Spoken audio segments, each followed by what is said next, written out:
Bienvenue dans ce 8e numéro du Rachis dans tous ses états consacré au traumatisme et les traitements que l'on peut proposer. Pour bien cadrer le sujet, nous évoquons donc les fractures générées par les traumatismes et des traumatismes qui sont à faible ou moyenne énergie et qui peuvent s'intégrer dans le cas d'une ostéoporose notamment, c'est-à-dire une situation où les os sont fragiles chez les personnes âgées en particulier.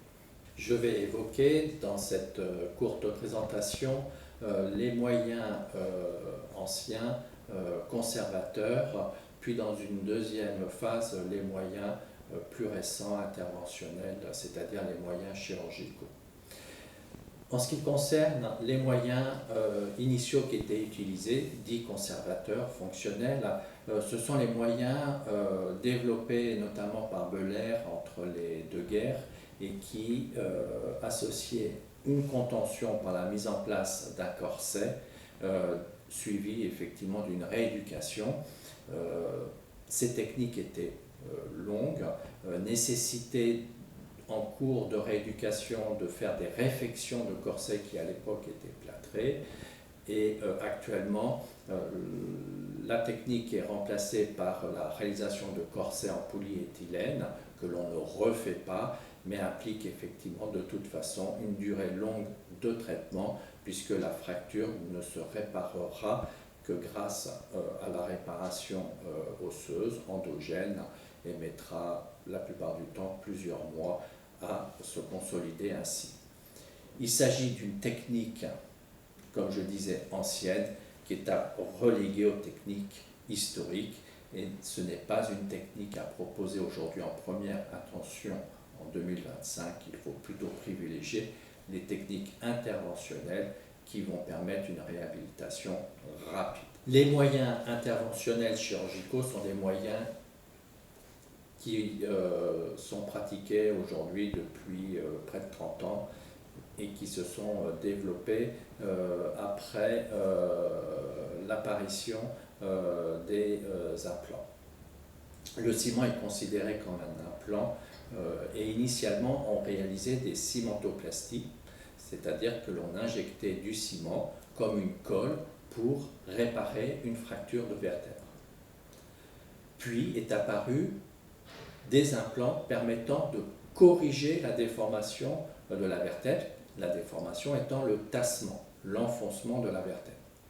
Pour corriger cet enfoncement, on a développé des implants de manière à redresser les vertèbres et cela avait un avantage pour corriger les kyphoses, en l'occurrence au niveau de la colonne vertébrale et les déséquilibres que cela entraînait dans la fonction locomotrice, notamment la marche. Initialement, les premiers implants étaient des ballons que l'on gonflait dans les vertèbres, permettant ainsi de redonner du volume à la vertèbre, et ensuite on mettait du ciment. Puis est apparu des systèmes de petits crics, comme des crics de voiture, mais en version miniature, où on mettait le dispositif dans la vertèbre par le biais d'une canule sans ouverture, et une fois le cric déployé, on le largue et on met de la colle. Est apparu aussi des techniques de stent qui sont des dérivés des techniques endovasculaires et qui permettent avec un ballon et un grillage de déployer le grillage dans la vertèbre et de lui redonner aussi du volume et de laisser le grillage en place pour permettre derrière de mettre du ciment, un peu comme du ciment armé avec une trame métallique permettant d'accroître la solidité. Et je crois que l'avantage de ces dispositifs, c'est de réduire le risque de fuite et de l'annihiler complètement. Aujourd'hui, on utilise le terme d'augmentation vertébrale plus que de cimentoplastie, puisque comme vous l'avez compris, le fait de mettre uniquement du ciment est certes très couramment utilisé, mais est à différencier des techniques où on va mettre un implant supplémentaire et qui est à privilégier pour corriger la déformation liée à la fracture. Alors, qui peut bénéficier de ces techniques plus récentes? j'ai envie de dire presque tout le monde. Les contre-indications sont exceptionnelles. C'est des personnes qui ont des insuffisances respiratoires, cardiaques, qui rendent un geste et une prise en charge interventionnelle impossible. Tout le monde peut bénéficier de ces techniques, des sujets jeunes après la fin de la croissance jusqu'aux personnes très âgées, puisque toutes les semaines, on traite des personnes de plus de 90 ans. C'est une intervention courante chez ces gens-là, et on peut même parfois traiter des personnes même plus âgées de 100 ans. Alors, quelles sont les modalités de la réalisation de ce type d'intervention? Simple, toujours privilégier la simplicité. Ce qui est recommandé aujourd'hui par les sociétés savantes, et pour des raisons aussi de confort, c'est la réalisation sous anesthésie générale. Le sujet âgé n'est pas une contre-indication à l'anesthésie générale, il s'agit d'une anesthésie générale courte, qui n'est pas une anesthésie profonde, et qui va permettre pendant le geste la surveillance grâce à un monitoring de tout un tas de paramètres qui est très utile pour la sécurité, mais qui est aussi très utile pour le chirurgien qui pratique le geste.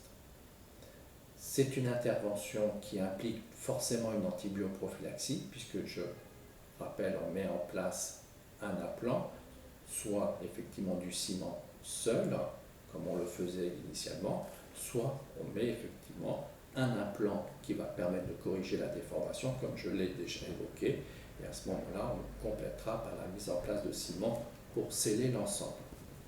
Donc l'antibioprophylaxie est une obligation et une recommandation. C'est aussi une technique qui est simple à mettre en place pour le patient. Ça peut être fait en ambulatoire.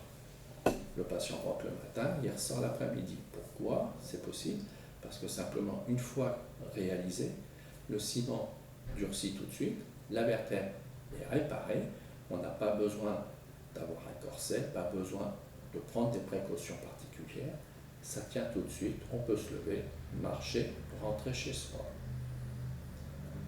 C'est important parce que comparé à la technique originelle du corset et de la rééducation, ça évite les problèmes de déconditionnement musculaire. Il n'y a pas besoin d'être alité chez soi, on peut se mobiliser, on peut tout de suite ressolliciter ces structures musculaires et ne pas être victime d'une atrophie par démusculation liée à la sous-utilisation du fait des douleurs persistantes ou des craintes d'avoir des troubles neurologiques du fait de la déformation de la colonne.